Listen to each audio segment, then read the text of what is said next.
Muy buenas noches, estimados estudiantes. Un gusto saludarles. Espero que se encuentren muy bien. Bueno, la semana anterior habíamos conversado y habíamos terminado sobre el tema del desarrollo o del periodo prenatal.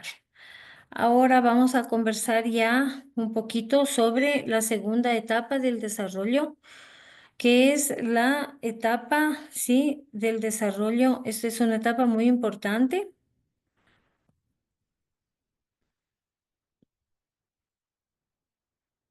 Es la etapa del desarrollo de los 0 a los 3 años.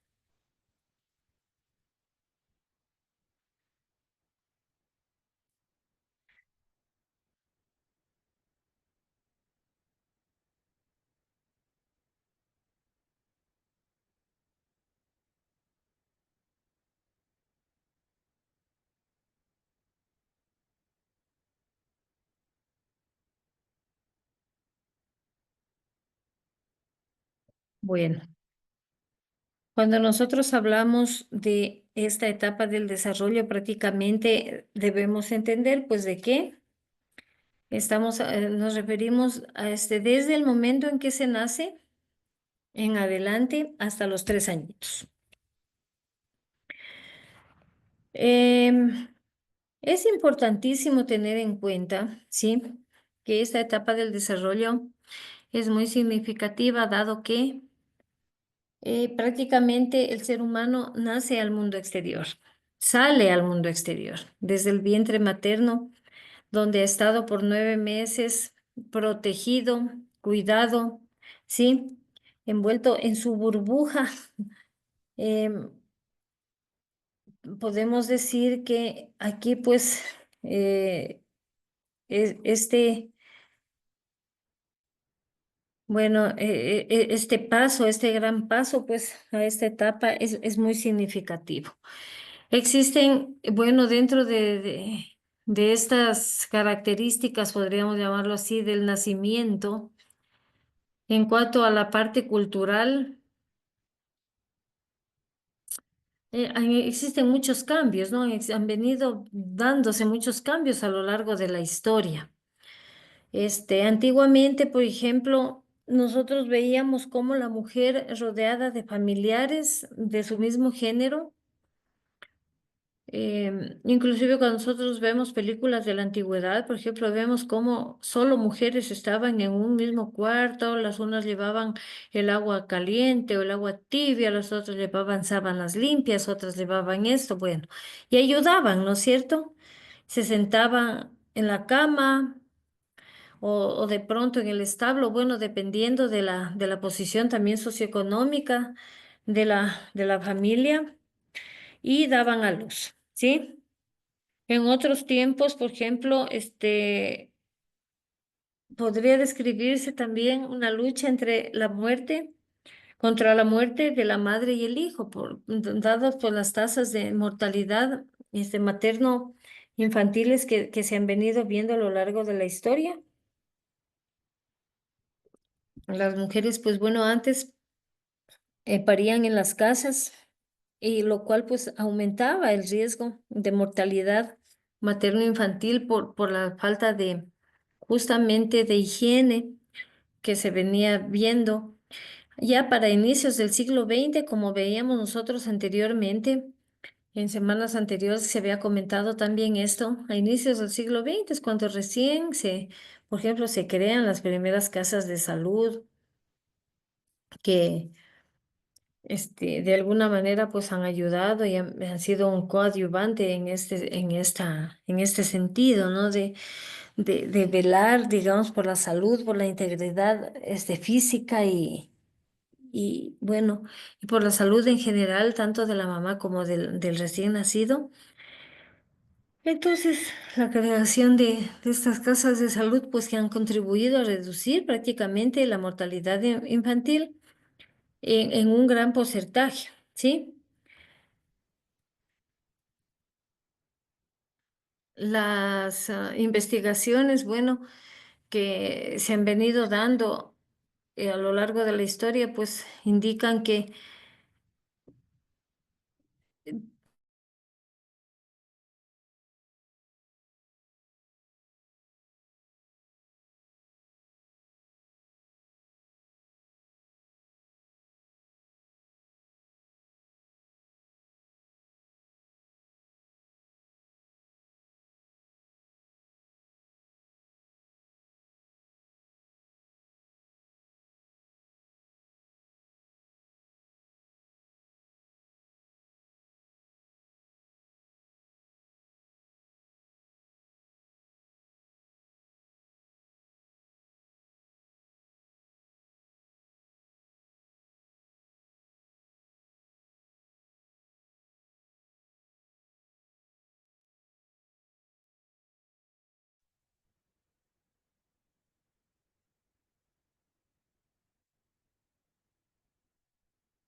Bueno, pido disculpas, por favor, porque ah, con este asunto de los cortes energéticos hubo un apagón inesperado y se me cortó el internet y por lo tanto se me fue la reunión de Zoom. No pude seguir grabando. Ahora voy a seguir grabando nuevamente.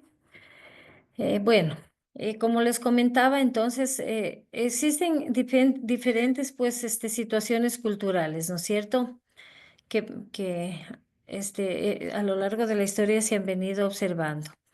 Ahora, pues el proceso del nacimiento, que es algo tan importante que nosotros debemos tener en cuenta. Bueno, primeramente tener en cuenta que es un proceso difícil tanto para la madre como para el bebé. Especialmente para las madres primerizas, pues es mucho más complicado muchas veces el trabajo de parto. Este,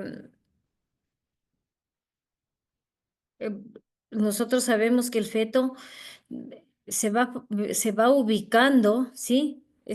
Sucesivamente hasta llegar a una posición idónea para poder salir al exterior, ¿sí? No es que desde el inicio el feto pues está. El feto, miren, como podemos ver nosotros aquí en la gráfica, aunque podamos ver, empieza pues ya con las diferentes contracciones imperceptibles que se van dando desde semanas anteriores a la semana 41. Este, Estas contracciones de Braxton Hicks que más o menos que se llaman, que son imperceptibles, realmente van preparando el útero, ¿sí? Y van haciendo que, en cierto modo, el feto vaya ubicándose ya de manera adecuada hasta llegar a esta posición para que pueda salir al exterior. En las etapas del parto, pues tenemos la dilatación del cuello del útero. Aquí, pues, el cuello del útero llega a dilatarse hasta 10 centímetros, ¿sí? Para que el feto pueda salir al exterior. Claro, aquí pues existen contracciones largas que van repitiéndose de manera permanente y frecuente hasta que el cuello pues está en el momento adecuado para la expulsión del feto, ¿sí? Y sale pues prácticamente el bebé y comienza ya cuando la cabeza empieza a pasar por el cuello uterino hacia el canal vaginal y termina cuando sale completamente del cuerpo de la madre. Y la tercera etapa, que es la expulsión de la placenta, pues la placenta ya ha cumplido su etapa, ha cumplido su vida útil, podríamos decirlo así, su función como tal, y saldría la placenta y el resto del cordón umbilical. Aquí pues prácticamente ya nosotros podemos ver cómo, bueno, como veíamos nosotros en la semana anterior por medio del monitoreo, se va viendo, se va pues detectando, ¿sí? Todos esos sensores que ayudan inclusive a ver si es que existe, si es que el feto está bien, si es que se está ubicando de manera adecuada, si a lo mejor está enredadito con el cordón umbilical, cosa que antes, por ejemplo, no se podía ver, por eso existían muchas más complicaciones al momento de la aparición, al momento de dar a luz. Ahora, pues bueno, con todas estas modernidades, por llamarlo así, ayudan de manera muy significativa. El parto vaginal, ¿sí? O cesárea, bueno, en cierto modo es mucho más recomendable, ¿sí? Aquí pues nosotros sabemos que el parto vaginal, si bien es cierto, muchas veces es un poquito más doloroso, es más fuerte, digamos. En cierto modo también la ayuda o estimula la liberación de oxitocina, que es una hormona que está involucrada en las contracciones uterinas, que estimula la conducta materna en los mamíferos especialmente. Ahora, También, bueno, existe el parto por cesárea, que consiste en una incisión en el abdomen de la madre para extraer al bebé. Pero bueno, esta en realidad se recomienda cuando muchas veces, primero cuando el trabajo de parto es demasiado lento y la mamá no avanza, las contracciones no ayudan por alguna razón, ¿no?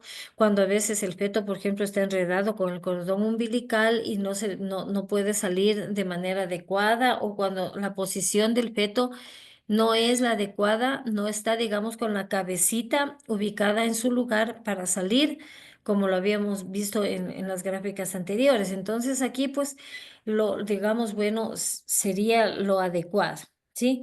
No es recomendable hacerlo simplemente por el puro gusto de no sentir los dolores de parto o de adelantar el parto, porque estaríamos nosotros evitando, por ejemplo, la producción de oxitocina, que es muy beneficiosa, ¿sí? Y ayuda de manera significativa, digamos, en el proceso posterior, ¿sí? En la etapa puerperial inclusive.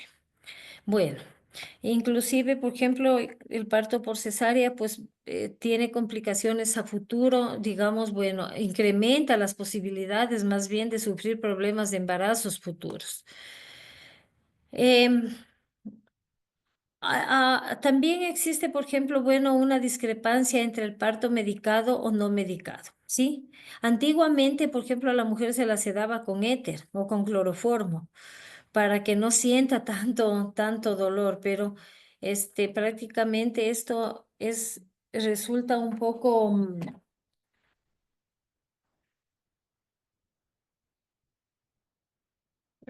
a ver, resultaba pues muy perjudicial, especialmente para la mamá. Entonces dejó de hacérselo. Ahora, en cuanto al parto natural, pues que es lo más recomendable, ¿sí? Sí, sí se trata de evitar, digamos, el dolor, disipando el miedo de la madre mediante, bueno, de la educación fisiológica, con ejercicios, con ayuda, especialmente con los ejercicios. Desde 1950 más o menos hasta la actualidad, se viene ya, eh, se viene, a ver, eh, trabajando, ¿sí? Con muchos programas que muchos médicos, muchos terapeutas han incluido, ¿sí? Han programado, han sugerido para justamente ayudar a las futuras mamás en este proceso. Y bueno, existen también los partos preparados, que incluyen la educación de ejercicios de respiración inclusive, y el apoyo social, en las que, por ejemplo, intervienen el esposo, intervienen inclusive muchas veces los familiares, justamente para ayudar en el momento de las contracciones uterinas, para ayudar a minorar el miedo, la ansiedad sobre todo, que es lo que más se presenta, especialmente en las madres primerizas.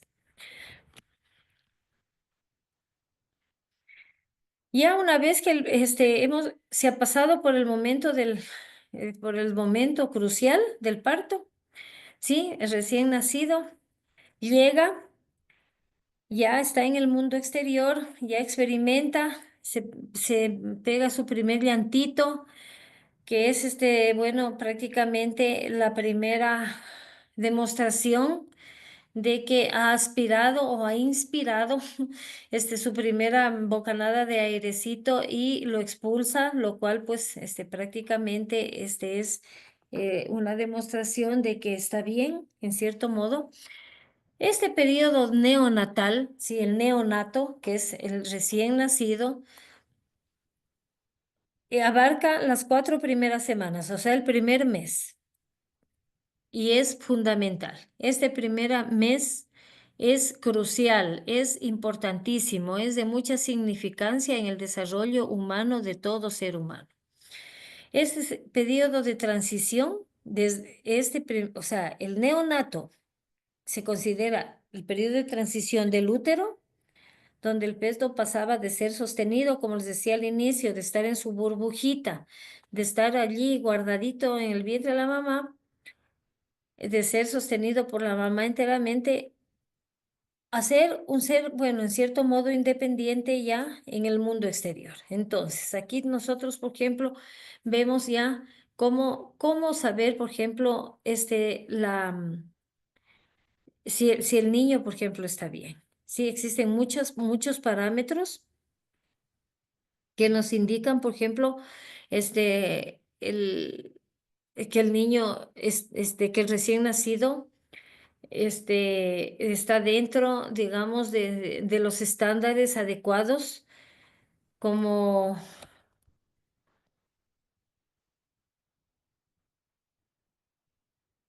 por ejemplo, bueno, más o menos el peso, ¿sí?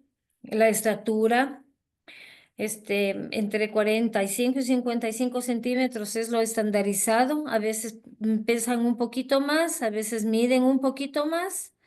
A veces también dependiendo pues de la estatura de los papás, por ejemplo, de la parte genética, miden un poquito menos o pesan un poquito menos. Pero claro, hay estándares, pero tampoco es, o sea, si ya es mucho menos, pues ya es preocupante porque quiere decir que el niño, digamos, ha nacido con un peso muy bajo o con una estatura muy pequeña. Entonces, claro, depende también de los estándares, ¿no es cierto?, familiares. Generalmente los varoncitos suelen ser más pesados y más grandecitos que las nenas, ¿sí? Por naturaleza.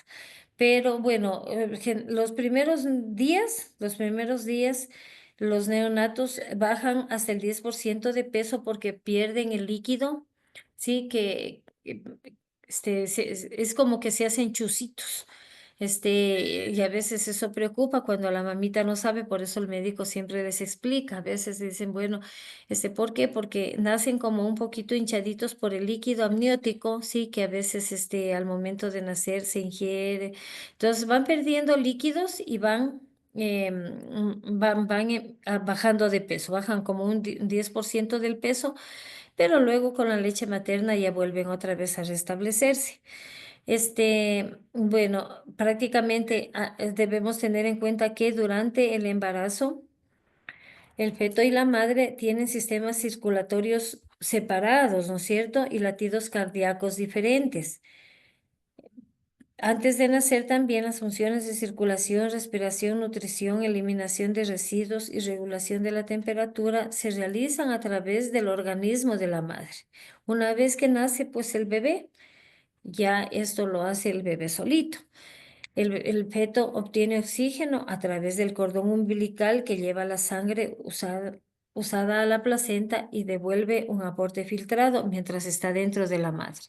Una vez que sale, ya todo eso desaparece, pues ya es un ser independiente y sus funciones fisiológicas pues las realiza de una manera completamente independiente.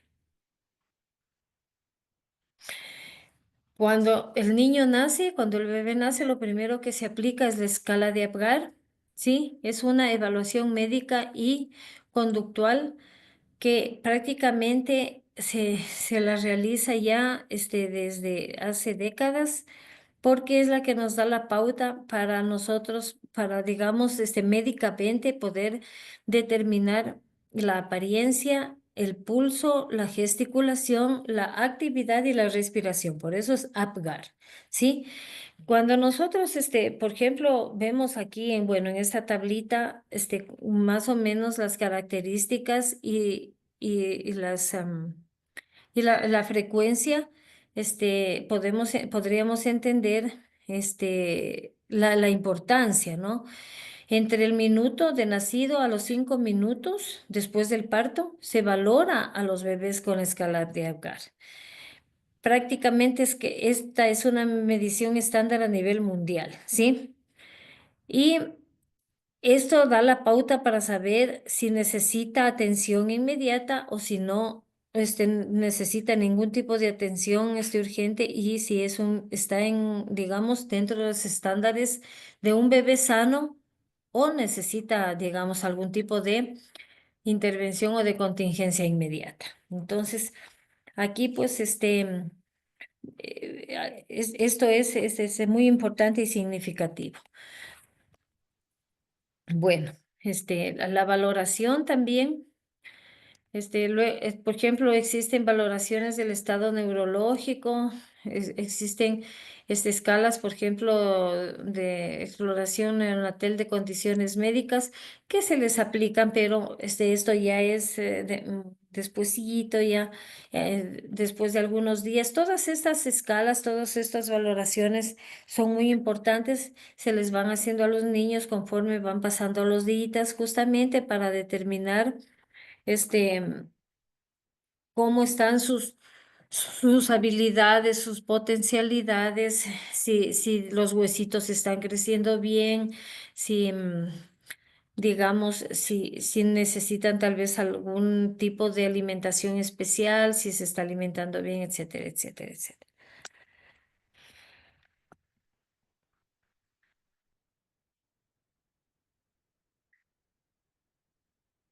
Bueno, existen también este cuadrito, bueno, sí me lo tomé del texto básico, es para tener en cuenta los estados de alerta, ¿sí? En el momento de vigilia, sueño y actividad. Tener en cuenta esto es importante porque esto nos da la pauta de cómo está el niño y de cuándo debemos nosotros tener, digamos, tranquilidad y de cuándo deberíamos preocuparnos sobre el desarrollo del recién nacido, especialmente en el primer mes, sí, en el primer mes de desarrollo, que es también súper importante. Eh, ¿Qué pasó?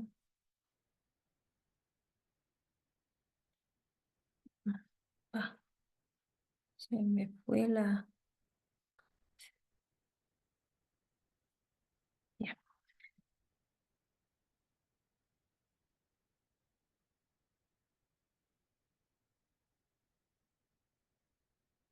Existen algunas particularidades que es importante tener en cuenta. Por ejemplo, cuando el niño nace, a veces existen complicaciones al nacer, como hablábamos en la semana anterior, por ejemplo, cuando los niños son prematuros, ¿sí? Cuando existen niños nacidos antes de completar las 37 semanas de gestación. Aquí pues nosotros vemos que los niños nacen con una estatura muy pequeñita porque no han llegado a cumplir, digamos, su desarrollo hasta a término, ¿no es cierto? Entonces prácticamente pesan menos del 90% de lo normal y tampoco han avanzado a desarrollar algunos de sus organitos como los pulmones, por ejemplo. Entonces, muchas veces el peso al nacer es más bajo, ¿sí? La estatura, lógicamente, en el momento de nacer es menos de lo esperado normalmente. A veces tienen problemas neurológicos, digamos, a largo plazo, ¿sí? Ya en el desarrollo. Presentan, ¿sí? Problemas neurológicos, sensoriales, cognitivos, educativos y conductuales. Y más pequeños que los bebés a término. Esto son definitivamente situaciones o características estandarizadas que se han determinado por observación y por estudios longitudinales que se han realizado a lo largo de los años. Bueno, cuando empieza el niño a desarrollar, ¿sí? El niño físicamente, bueno, desde que nace ya empieza prácticamente con su desarrollo físico, ¿ya? El crecimiento, sabemos nosotros que antes de nacer ya se determina por dos principios básicos que son el céfalo-caudal y el próximo distal. Cuando hablamos del principio céfalo-caudal, debemos tener en cuenta que estamos hablando de este principio que establece que el desarrollo procede desde la cabeza, ¿sí? Hacia las extremidades, es decir, desde las partes superiores del cuerpo, hacia las partes antes que las partes inferiores del tronco. Y el principio próximo distal, en cambio, del centro hacia afuera. O sea, establece que el desarrollo procede desde el interior hacia el exterior. o sea, desde prácticamente el cuerpo, las partes del cuerpo que están cerca del eje corporal, o sea, de la columna, se desarrollan antes que las extremidades. Esos dos principios son fundamentales para el desarrollo motor y para el desarrollo físico del ser humano.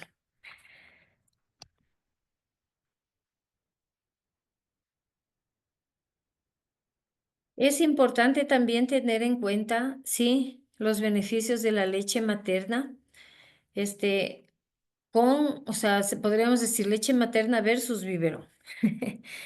Existen muchos beneficios con el amamantamiento, como por ejemplo, bueno, el bebé que es amamantado sufre menos problemas de infecciones, tiene menos riesgos de sufrir, por ejemplo, muerte postneonatal, tiene más agudeza visual, desarrollo neurológico y salud cardiovascular de largo plazo, lo que incluye mejores niveles de colesterol. También este, hay probabilidades de que tengan menos retrasos lingüísticos o motrices, ¿sí? Tienen a veces calificaciones en las pruebas cognitivas en la edad escolar y en la adultez temprana mejores, sí, y menos caries, mejor calidad en su desarrollo dental. Las madres que amamantan se recuperan de manera más rápida del parto, también corren menos riesgo de padecer anemia, ¿sí? Y corren menos riesgo de embarazarse mientras amamanta, que es bueno, una ventaja. Tienen también menos probabilidades de sufrir osteoporosis o cáncer ovárico y de mama premenopáusica, entre otras cosas más. Entonces es importante tener en cuenta estas características. Existen algunos hitos del desarrollo que es importante que nosotros los tengamos en cuenta en el desarrollo motriz, ¿sí? ¿Por qué? Porque existen los logros que se desarrollan de manera sistemática. Cada habilidad, este, que el niño va adquiriendo, lo prepara el bebé para ir abordando el siguiente aprendizaje. O sea, aquí nosotros tomaríamos en cuenta, y ya lo vamos a ver luego, la teoría de la zona de desarrollo próximo de Vygotsky, cuando nos habla de que cada habilidad dominada prepara prácticamente al bebé para abordar la siguiente, ¿sí? Los bebés aprenden habilidades simples, luego las van combinando y las van asociando a estas habilidades. Entonces, lo que van aprendiendo, lo van combinando, lo van asociando y lo van mejorando. Entonces, cada vez van avanzando con un grado más de complejidad. Y eso pues va permitiendo que los movimientos, las habilidades motrices vayan avanzando, vayan mejorando y vayan madurando de manera significativa. Cuando el niño ya aprende a caminar, prácticamente, gana el control de los movimientos por separado. O sea, es decir, aquí ha madurado ya de manera muy significativa. Miren cómo avanza, por ejemplo, desde el primer mes, que es tan fundamental, hasta el primer año, que es ya cuando más o menos ha avanzado, ¿sí? Es trascendental, ¿sí? Para dar, por ejemplo, el primer paso, es un hito prácticamente del desarrollo muy, muy significativo. Todos estos movimientos, todas estas em, hitos del desarrollo motriz, son una pauta extraordinaria dentro del desarrollo del bebé. Existen muchas pruebas del desarrollo, ¿sí? Pruebas de exploración que nos ayudan a nosotros a ir determinando, por ejemplo, la prueba de exploración de Denver, las habilidades, Denver, bueno, nos ayuda a nosotros a esta prueba a explorar las habilidades motrices gruesas, las habilidades motrices finas y poco a poco los niños empiezan a desarrollar pues simultáneamente todas estas habilidades. Eh, Cuando nosotros hablamos, por ejemplo, de este proceso, vamos viendo cuán significativo se vuelve cada pasito, cada progreso, cada logro que los niños van adquiriendo, digamos, durante el primer año y durante estos 3 primeros años del desarrollo, porque es algo hermoso, es algo muy gratificante realmente, ¿no? Desde el rodar, ¿sí? Que prácticamente empieza, por ejemplo, desde los 3 meses hasta los 5 meses, más o menos, hasta hasta cuando ya, por ejemplo, copia un círculo, sí, que torpemente lo puede iniciar a los 3 años y lo mejora a los 4 años. Entonces, todos, por ejemplo, estos hitos del desarrollo motriz, ¿sí? Son súper significativos, son súper interesantes porque empezamos nosotros, por ejemplo, rodando, este, sentándose, parándose, reptando, gateando, caminando, ¿ya? Y simultáneamente con esto empezamos, por ejemplo, a construir una torre con cubos, empezamos a hacer a trepar escaleras, a, a jugar con el balón, ¿sí? Bueno, etcétera, etcétera. Entonces, todos estos hitos del desarrollo nos indican a nosotros y nos dan la pauta de que cada vez el ser humano, el niño en sí, va adquiriendo y va mejorando sus habilidades, desde lo más simple, aumentando un grado de dificultad a un grado de dificultad para ir mejorando y para ir avanzando.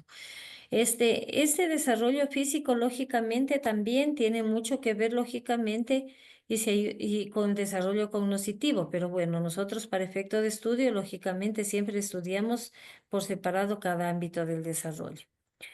El desarrollo, por ejemplo, de la cabeza, al nacer, la mayoría de los niños ya mueven la cabecita de un lado a otro. Inclusive si están acostados, si los acostamos boca abajo, igual nos damos cuenta de que van moviendo su cabecita. Van moviendo sus manitos, al inicio lo hacen de manera desmesurada, pero luego ya con control, ¿sí? Y luego ya empiezan a tomar objetos y ya se dan cuenta de que sus manitos les sirven para agarrar, para tomar las cosas, para luego ya cuando por ejemplo, avanzan hacia los 2 añitos, desde 1 a los 2 años ya saben que pueden agarrar los cubiertos para comer, etcétera, etcétera, etcétera. Entonces, miren cómo todo es un proceso, ¿no? Asimismo con la locomoción, ¿sí? Como les decía, empezamos, por ejemplo, rodando para luego sentarnos, para luego reptar, para luego gatear, para luego caminar, luego saltar y correr. Entonces, todo esto es algo maravilloso, realmente, cómo podemos ver nosotros cómo se va progresando, cómo se va avanzando. Bueno, la próxima semana vamos a ver un poquito más sobre esto, sí, porque es un poquito largo, sí, este tema, pero tenemos que irlo desmenuzando poquito a poco. En esta ocasión les voy a pasar dos videitos porque como se me cortó el internet, se cortó y se paró, tuve que seguir grabando, pues entonces creo que me salieron dos videos de Zoom. Así que les llegarán 2 enlaces cuando les comparta. Me disculpan, por favor. Tal vez alguna pregunta o inquietud.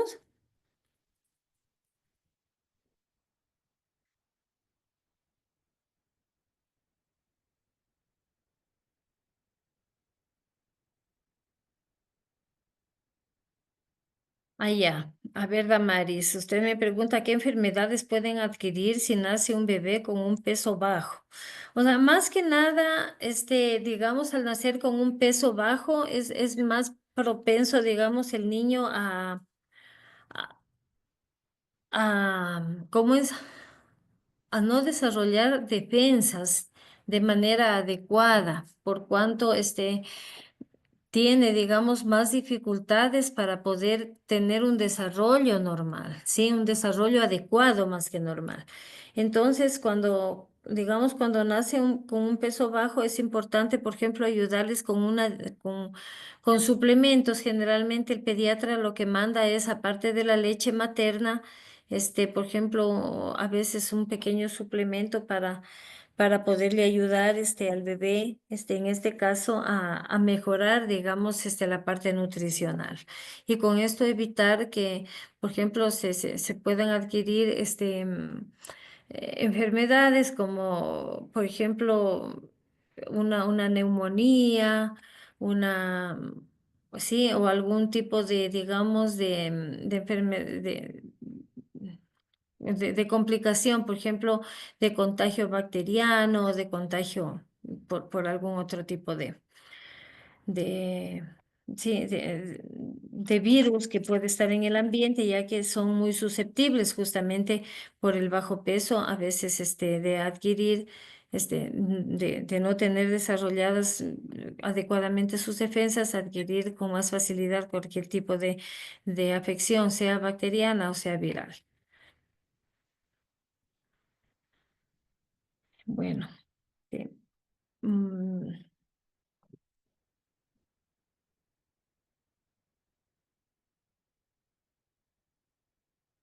no sé si tal vez, ya, gracias también. Sí, bueno, si no hay más inquietudes, Damaris, puedes retirarse y nos conectaríamos a las 8 para el chat calificado.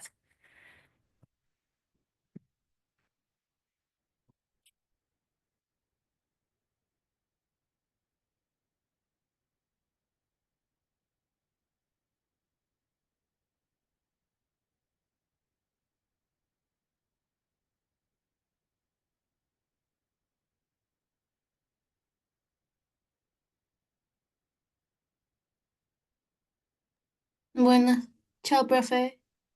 Nos vemos, hasta luego.